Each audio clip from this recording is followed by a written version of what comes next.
This painting, The New Day, got me into so much trouble you would not believe. Oh my God, I'll tell you the story. I'm the artist of this painting. My name is Leonard Kozianski, and this is my studio. This is where I work every day. I'm also a runner.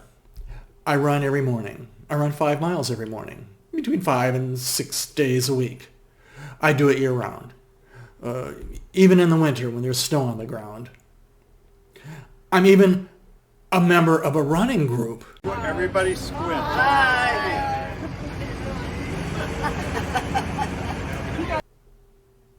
And on my run, I go to the end of the city dock here in town, and I face the dawn sky, and I say the Lord's Prayer. I say the Our Father, and I do that every morning. That's just how I like to start my day. And so one day I'm in my studio, starting a new painting, and I work intuitively. I'm a visionary painter, a surrealist, and so I'm in my studio with a sketchbook in my lap, and I'm starting to draw, and I get this idea, this drawing starts to happen on the page, and it's almost like it's falling off the tip of my pen onto the page. I'm not even really like planning it or anything, and it just happened. All like in about 45 minutes or an hour. And it didn't need any edits or anything. And it's centered, it sort of all focuses on that figure in the upper left, standing on the end of the dock. Is he facing the dawn sky? Is he saying the Our Father? I like the composition a lot. And so I drew a pencil grid over the drawing. This is a pen and ink drawing about 5 by 7 inches. I drew a pencil grid over the drawing to help me blow it up to a 30 by 40 inch painting, which I got started on. But yeah, I go to the end of the city dock every morning. And so is this painting going to be an autobiographical work, a self-portrait? Well, I'm working on the painting. And here it is about halfway done. And I start off, I paint it in with brown and white, and then I start to block in the colors over the top of it, and then I begin to detail some of the areas, and I'm getting that sky kind of close to being finished, and the water is a real challenge, and the trees are coming along nicely, but there's just something missing here. Something isn't right about this painting. And I don't know what it is. I've sort of reached a block, and I don't know what to do next. And the solution isn't coming to me. And so there I am in my studio one morning, feeling kind of frustrated and upset with this painting because it's not, it needs something. I don't know what it is. And, I work intuitively, so, it's not like I can plan what to do next. If the idea doesn't come, it doesn't come. So I'm working on this painting, and all of a sudden the phone rings, and it's a friend of the family who needs a ride.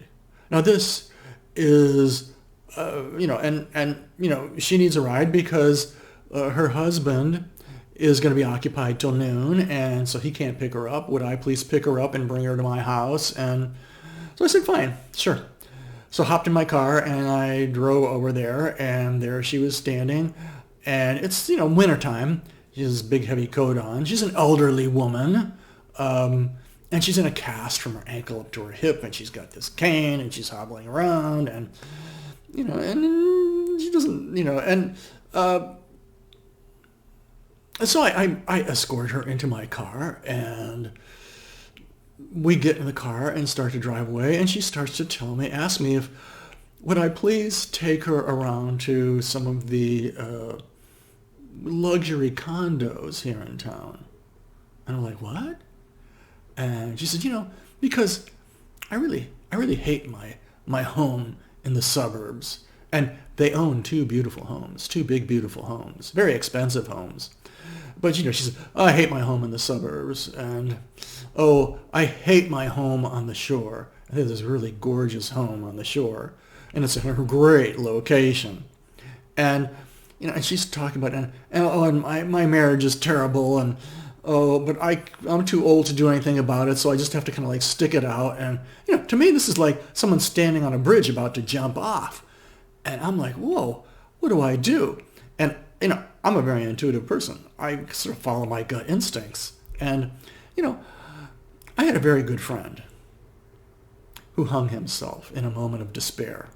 And that really upset me because I thought he was a very successful person. And I had another friend who I also saw as a very successful person who shot himself in a moment of despair. And that really upset me too. And so I'm thinking, is this woman like spiraling down into desperation? I don't know.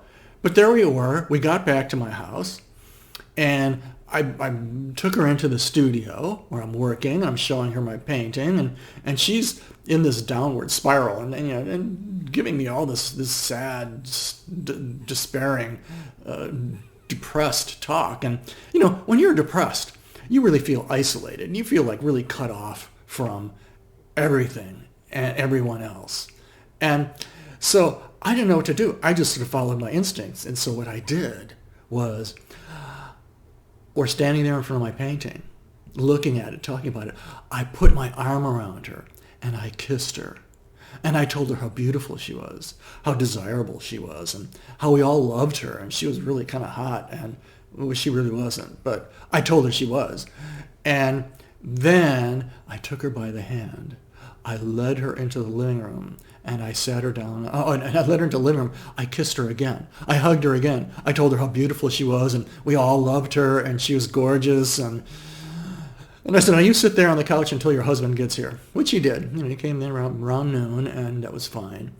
And so later that night, I woke up in the middle of the night, and I had this idea rattling around inside my head for a story. Now, I've never written anything like this before, and I've never written anything like it since. But I had this idea for this story, this erotic story, a real sizzler. And so I wrote it down. And, and I was able to write it in a very short time. Didn't need a lot of editing because for some reason it just sort of came to me. And so I wrote it down, and I sent it to her. I thought, this'll spice up your life and let you know that you're being desired. And, sometimes, if we think that we are desired, if we think that there's someone who really likes us, and, we don't even have to like them back. In fact, we can kind of like not like them. We can think, oh, they're too fat, or they're too thin, or they're too blonde, or too redhead, or something. But, we don't really feel the same way about them. That's okay. As long as, we feel liked, as long as we feel loved, that can make us feel better. It makes us feel less disconnected.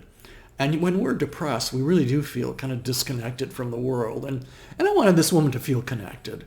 And so I sent her this story. Well, oh my God, did I get into trouble over that? You try to do the right thing, but sometimes it doesn't always lead to the right results. But I went back to bed, and I woke up the next morning, went to my studio, and all of a sudden I knew exactly what to do. It was almost like, when I kissed this woman, did I kiss her to make her feel better, or did I kiss her to help me solve my painting problem? Because I knew just what to do. I started drawing this in my sketchbook, this man with a flashlight, and then I photographed my painting and printed it out onto some inexpensive computer paper so that I could draw over the top of it, which I did. And I drew in the man with the flashlight in the middle ground and a few other details, and it was just what it needed. And I was ready to finish the painting because now it had that little extra something which it didn't have before, but which it now had, and I thought would make to a complete painting, which it did. And I really like this painting a lot. It's kind of emotionally complex. It's a visionary work. It doesn't represent any specific place or specific people, though, is that guy at the end of the dock? Is that me? Is that a self-portrait? Facing the dawn sky and saying the Lord's Prayer? That water was really tough to paint. There's a lot of detail in that, and that took a little while. And, we have the lights on the opposite shore twinkling. It's dawn. The day is just beginning. It's the new day. And there's that car over on the right. And, that's what I do. I go to the end of the dock every morning and say the Lord's Prayer. And what about that man in the middle ground? That mysterious figure? What a Freudian figure that is. Him standing there with that rod coming out of the middle from between his legs with an illuminated tip. Talk about a Freudian figure. And what is that light of desire? What does he desire? Is he looking for something? What's he looking for? And if we pull back a little bit and we look at the painting from sort of strictly as a two-dimensional surface, we can see that his flashlight is pointing directly at that half-naked woman in the window. Is she the one he desires? Is she the one he's looking for? She certainly has a sexy pose and a sexy outfit. Very satiny and silky and sexy, and she's putting on her bra, or is she taking it off? Well, in the foreground, we have the two figures on the right, the man eating breakfast and the woman washing dishes. They're very proper, very respectable. But then on the left, we have this very sexy half-dressed woman above and this young man playing a computer game down below. He's all alone in the dark. Are they sort of lost in their own worlds of desire? Over on the right side, it's very proper, very right brain. Over on the left side, they're sort of lost in their own worlds, very left brain. There's quite a contrast between the figures on the right and the figures on the left. This painting also was a technical challenge. How do I create that road and give it the texture that I want it to have? And so what I did was I used little dabs of white paint, little dots of white paint over the whole road surface. I let that dry completely, and then I glazed over that with the colors, the blues and the golds, that would eventually be the colors of the road. And this creates a very sort of like three-dimensional effect for the painting. And it's a very tactile painting. If you were to rub it with your fingers, you would feel the bumpy paint. And, that kind of gives it a little bit of glisteniness, which makes the painting more appealing as well, I think. And so the painting was done. But I wondered, when I kissed that woman, did I kiss her to help her? Or did I kiss her to solve a painting problem?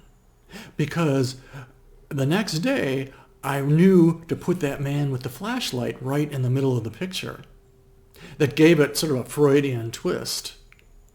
And so, why did I kiss her?